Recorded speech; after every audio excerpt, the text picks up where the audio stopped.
Professor Said Barbara Ahmad, do solemnly swear do solemnly swear that I will be faithful that I will be faithful and bear true allegiance to the Federal Republic of Nigeria, and bear true allegiance to the Federal Republic of Nigeria, and that I will preserve, and that I will preserve, protect, protect, and defend the Constitution of the Federal Republic of Nigeria. and defend the Constitution of the Federal Republic of Nigeria. So help me God. So help me God.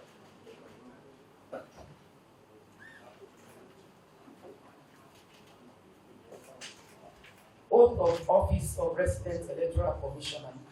I I, Professor Said Barbara Ahmad, do solemnly swear do solemnly swear that I will be faithful that I will be faithful and bear true allegiance to the Federal Republic of Nigeria, and bear true allegiance to the Republic of Nigeria, and that as Resident Electoral Commissioner, and that as a resident electoral commissioner, I will discharge my duties to the best of my ability, I will discharge my duties to the best of my ability, faithfully faithfully, and in accordance with the Constitution and in accordance with the Constitution of the Federal Republic of Nigeria and the law, and of the Federal Republic of Nigeria and the law, and always in the interest of the sovereignty, and in the interest of sovereignty, integrity, integrity, solidarity, solidarity, well-being, well-being, and prosperity of the Federal Republic of and Nigeria, prosperity of the Federal Republic of Nigeria, that I will strive to preserve that I will strive to preserve the fundamental objective the fundamental objectives and directive principles of state policy and directive principles of state policy contained in the Constitution of the Federal Republic of Nigeria, contained in the Constitution of the Federal Republic of Nigeria, that I will not allow my personal interest that I will not allow my personal interest to influence my official conduct to influence my official conduct or my official decisions, or my official decisions, that I will to the best of my ability, that I will, to the best of my ability, preserve, protect, protect, and defend the Constitution of the Federal Republic of Nigeria, and defend the Constitution of the Federal Republic of Nigeria, that I will abide by the Code of Conduct that I will abide by the Code of Conduct contained in the 5th schedule of the Constitution contained in the 5th schedule of the Constitution of the Federal Republic of Nigeria, of the Federal Republic of Nigeria,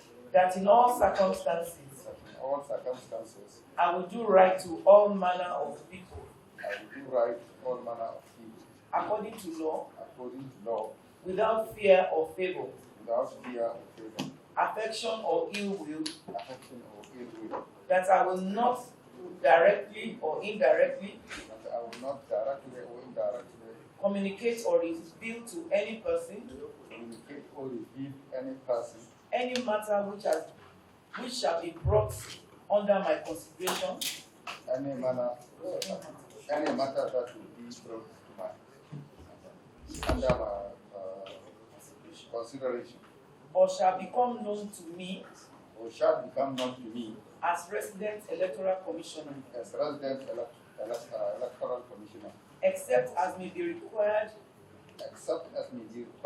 for the due discharge of my duties duties as Resident Electoral Commissioner. as resident electoral commissioner. So help me God.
Congratulations.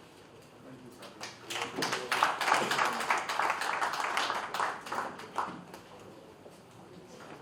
I've just sworn in a new resident electoral commissioner.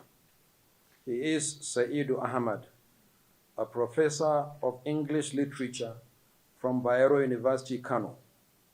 He fills the vacancy for Jigawa State, being the only state without a resident electoral commissioner, following the completion of tenure of Abdullahi Kaugama, an experienced administrator who had earlier served as the secretary to the commission.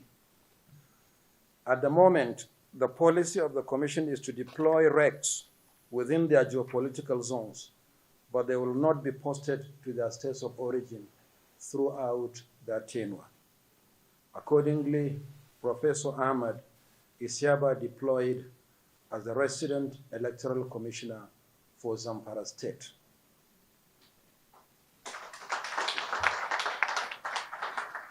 All four appointees bring to the commission their vast knowledge and experience as scholars and administrators.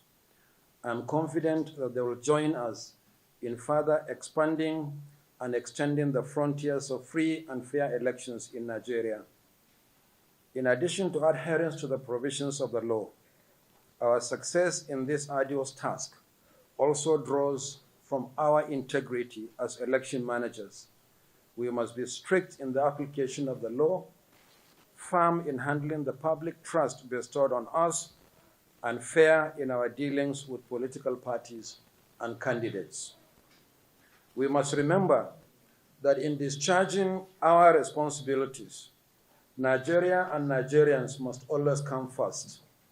We must abide by our oath of office to defend the choice made by Nigerians at the polls in all elections and continue to protect the sanctity of the vote, without which democratic election is meaningless. You are coming on board just 52 days to a major election in Anambra State. The election to choose a governor for the state is scheduled to hold on Saturday, 6 November 2021. All the 18 political parties in Nigeria are fielding candidates in the election, and campaign has since commenced. Preparations for the election are at an advanced stage, with many of the activities outlined in the timetable and schedule of activities for the election already implemented. Our intention is to keep deepening the credibility of the electoral process by improving on all planning, management, implementation, and support processes through the deployment of appropriate technology. Nigerians may recall that the Commission made history on 8 August 2020 by successfully conducting the first election in the context of the COVID-19 pandemic in the Nasarawa Central State Constituency by-election. In that election, the Commission also piloted the first real-time uploading of polling unit results to the INEC result viewing portal, the IREV. Since then, results of 26 more elections have been uploaded to the portal.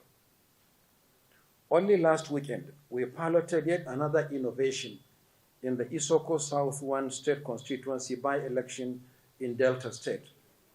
We introduced the bimodal voter accreditation system, the BVAS, for efficient human recognition through a biometric verification mechanism using both fingerprint and facial recognition of voters.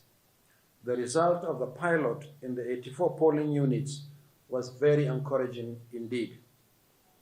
It took an average of just 1 minute for the device to correctly locate the voter in the system and another 2 minutes to authenticate the voter.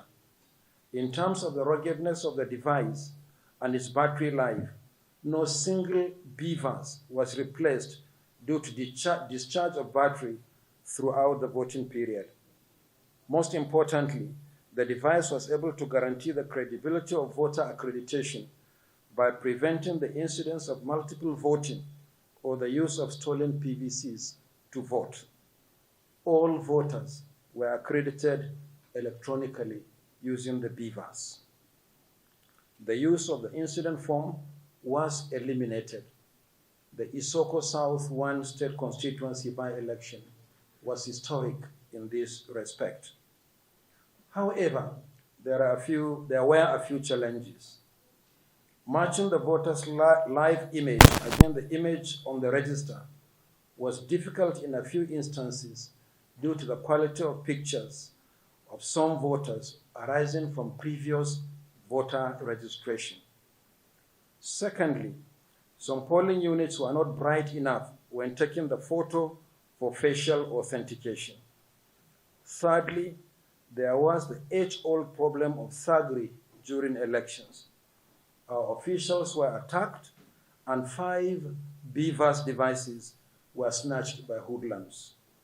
Although this did not affect the elections because we deployed extra devices as part of our contingency measures, the incident is being investigated by the police.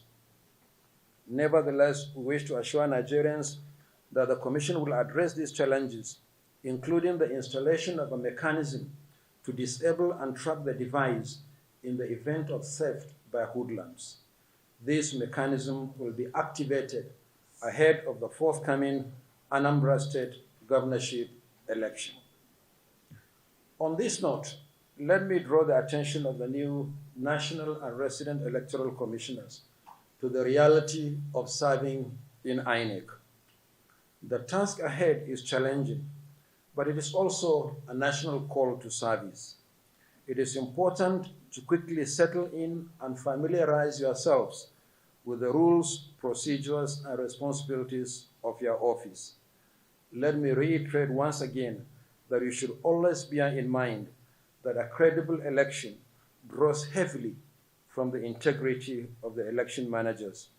I urge you all to join us in raising the bar even higher. I thank you, and may God continue to bless our efforts.